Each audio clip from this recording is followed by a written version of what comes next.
Tonight, a Port Pirie man faces court over the alleged murder of Rory Elliott at a Talawi Beach campsite. And cheap phone boosters cause havoc to the Telstra mobile network in Port Lincoln. This is Southern Cross News with Abby Donaldson. Good evening. The defence of a Port Pirie man charged with the alleged murder of 49-year-old Rory Elliott at Talawi Beach earlier this year says a post-mortem report raises questions about the strength of the murder charge. Our Port Augusta reporter Garth Burley has the details. Matthew James Lowleat appeared in the Port Augusta Magistrates Court today via video link and was expected to answer his murder charge. Although in an unexpected turn, his defence lawyer argued that the prosecution's case against the accused had been weakened. Rory Meggs Elliott was found dead at the Talawi Beach campsite near Germain Bay back in February, with Matthew Lowleat arrested at the scene and charged with murder. The post-mortem report into the death of Mr. Elliott identified the cause as a ruptured spleen causing blood loss, leading to a cardiac arrest. The defence arguing these results raise issues about the strength of the murder count and sought an adjournment for the answer charge to ask for additional verdicts on the post-mortem.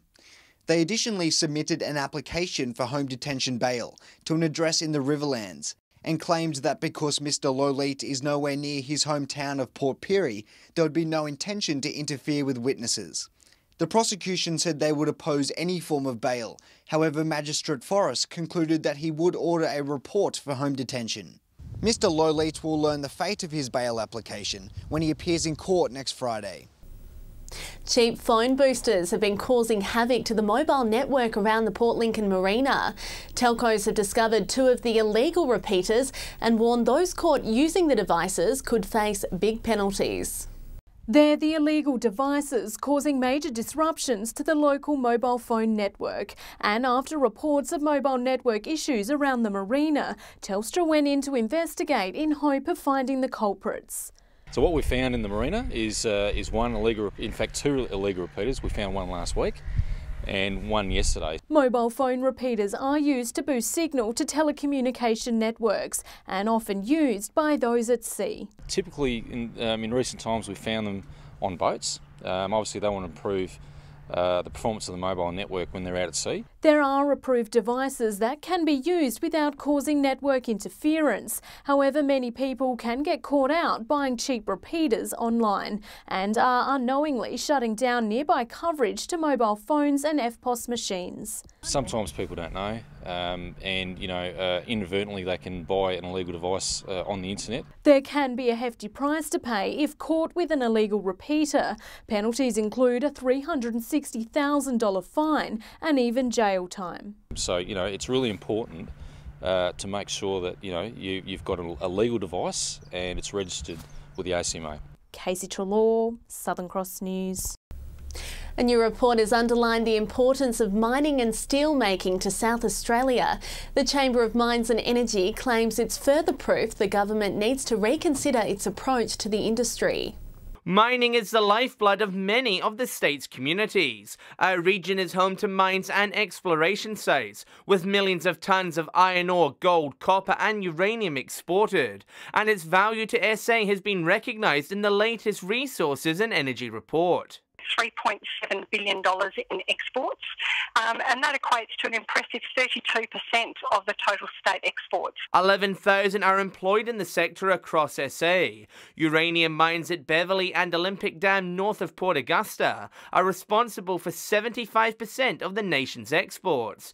Copper is also a strong contributor and will only get bigger once Carrapateena opens. Still contributes to Australia's standing as the world's 7th largest producer and 3rd largest exporter. While iron ore prices will be a little unpredictable, Ms Knowles says the investment of Sanjeev Gupta shows its value. Sanjeev Gupta's vision for Whyalla has highlighted the importance of iron ore production and export. Ms Knowles says she hopes the report will encourage the state government to engage and support the sector. Announcements they've had in more recent weeks have not been one of growing a sector, which is most unfortunate. John Hunt, Southern Cross News.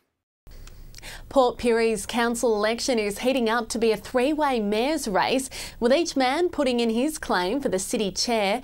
John Rode, Leon Stevens and Mike Baisley have thrown their hats in the ring and will be campaigning for the 4-year title. Council voting papers will soon be mailed out, and Port Pirie's residents will have a big decision about who will be their next mayor. John Rode has sat in the chair for the past 4 years and is more than eager to have another crack at office. Foreshore redevelopment, the sporting precinct, the upgrade to the Christabrook Library, and just the things that we're doing around those particular projects has been particularly gratifying. Our very own fish and tips tipster Leon Steffens will be in contention as well. The Deputy Mayor has controversially set his eyes on the top job. Joined council 8 years ago. I've done my four-year term as a councillor. I've been the Deputy Mayor for the last 4 years. I've just enjoyed seeing the growth of Port Pirie and I want it to continue. The dark horse in the race might be Mike Baisley, who wants to lower council rates to help out struggling locals. He is hoping this year he'll be able to go the extra yard. Fiscal responsibility, that's what I'm standing on, you know, as a retired company director, I've dealt with, you know, lots of financial problems and it's mainly the finance that upsets me. Port Pirie residents have until October 9th to get in their votes. Dominic Beaton, Southern Cross News. Another $80 million has been delivered to creditors of failed Whyalla Steelworks owner Arrium. It takes the total amount returned to those left out of pocket to over $500 million. John Hunt has more. When Arrium collapsed in April 2016, it owed around $4 billion to employees, banks and other companies. For many businesses, the money that was lost pushed them close to the brink. And now Administrator Corda Mentha has announced creditors will be getting a further round of funds. Creditors will share in $80 million. It represents around 1.8 cents in every dollar owed and follows earlier distributions in 2017.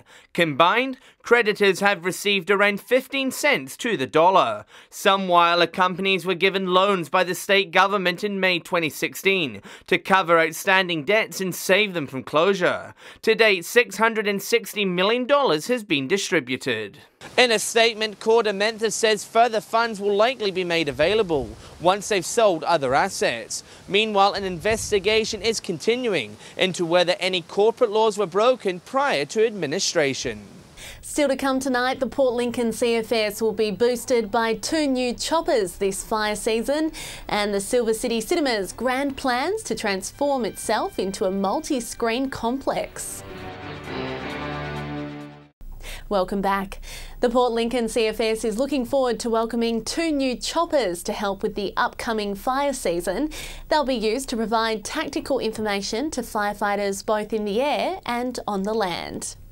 A new task force is set to take to the skies to bolster the region's attack on future bushfires. 2 new Airbus Squirrel helicopters will arrive in Port Lincoln next month and will replace the role previously undertaken by 1 small plane. Being able to go, for example, hover in one area to direct ground crews into a lightning strike, we'll be able to get around the fire a lot more strategically and quicker where we need to instead of a fixed wings. The new choppers are part of a statewide boost to accessing firefighting aircrafts. We had 17 aircraft previously, we've now got 26 aircraft, which includes an additional 4 fixed-wing fire bombers, which means that potentially during any bad fire we'll be able to move more bombers more quickly to locations like the West Coast. Dyson will be an air observer and says the new rotary wing aircraft will allow timely advice to get back to the community. What I need to do as soon as I get overhead of the fire is give an accurate description of the fire, the location, where it's heading, the fire intensity, the fire behaviour.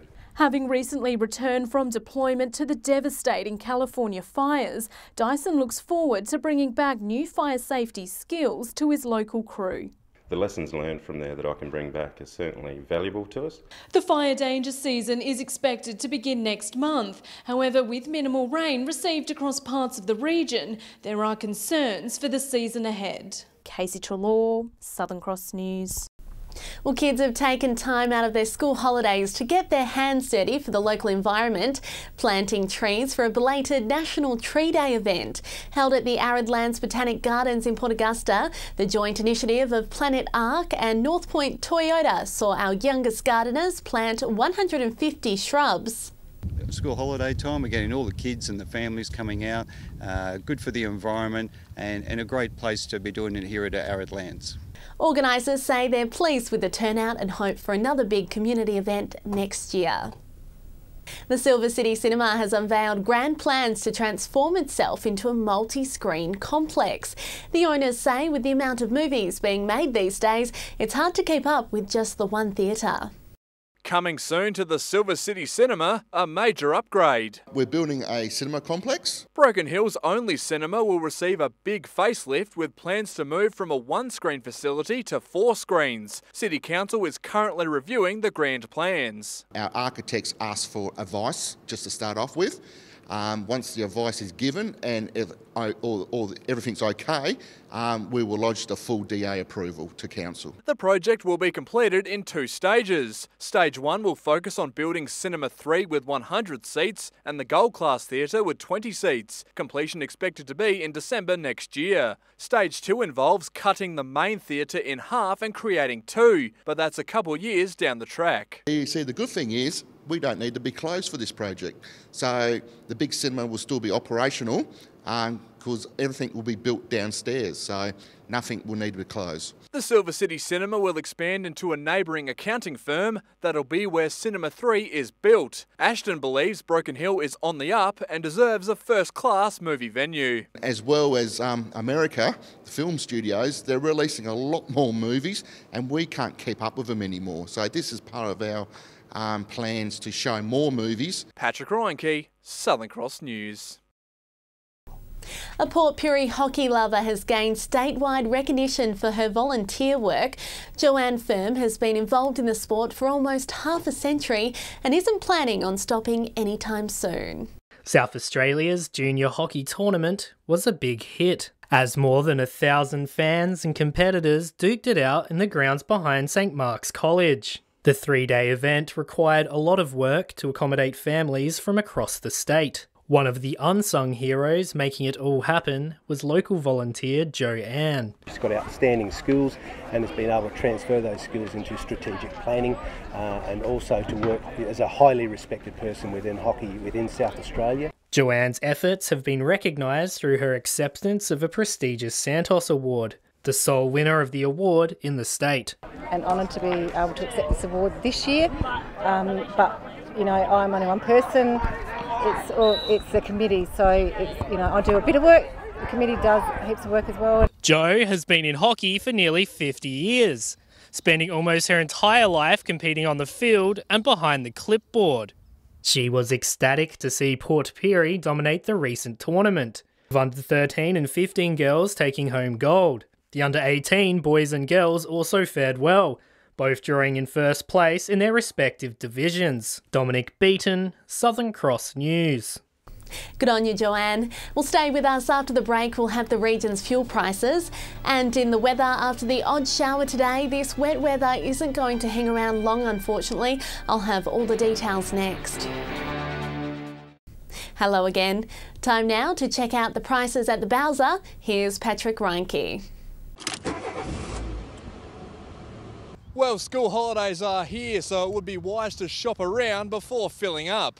Starting with unleaded, and the big spikes from last week seem to have subsided. Port Lincoln is still seeing red but remains on $1.58. Whyalla has just ticked up to $1.60, the same as Port Augusta, who saw no movement this week. Port Pirie is hovering in the low 150s and could soon see a drop. Kadina was the worst performer in the Spencer Gulf, going up by about 2 cents. Here in Broken Hill, the average is around $1.58 after seeing a small increase. Adelaide cycle is going down. Servos in the city are selling unleaded for about $1.44.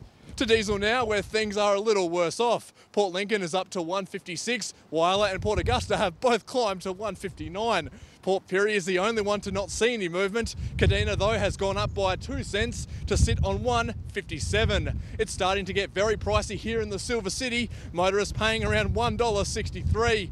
Adelaide also couldn't fend off a price rise. The average there is around the mid-150s. Now remember, these prices are the regional averages and they do not reflect any one particular outlet. If you happen to find a spot that does sell unleaded or diesel for cheaper, let us know on our Facebook page. Thanks, Pat. Wow, it certainly looked like wild weather in Broken Hill today. And here's a cracking photo of the massive dust storm which hit the Silver City. Thanks to Gerard for sending it in. Meantime, we finally got a bit of rain around the Gulf today. 22 was the max in Port Augusta and Port Pirie. And this is because if you take a look at the satellite, cloud forming over Western SA in an active trough is generating intense thunderstorms, while cloud everywhere else in a weaker part of the trough is only causing patchy light rain due to dry winds. On the waters for your Thursday, southerly shifting southeasterly winds up to 25 knots, seas at 2.5 metres, and sunrise is at 5:55 on the dot. And unfortunately, those patchy showers aren't hanging around for long, with fine conditions for most centres tomorrow. Port Augusta heading for a top of 21 degrees. That's the same for Port Pirie. A fair bit of cloud cover about for Port Lincoln, Cleve and Broken Hill tomorrow too. So looking to the rest of the week, it's going to warm up again by the weekend. Partly cloudy conditions every day too. Port Lincoln heading for a top of 21 degrees. Warmer in Cleve, 25 the top for the weekend. And hello, Woodnard, 30 the top for you on Sunday.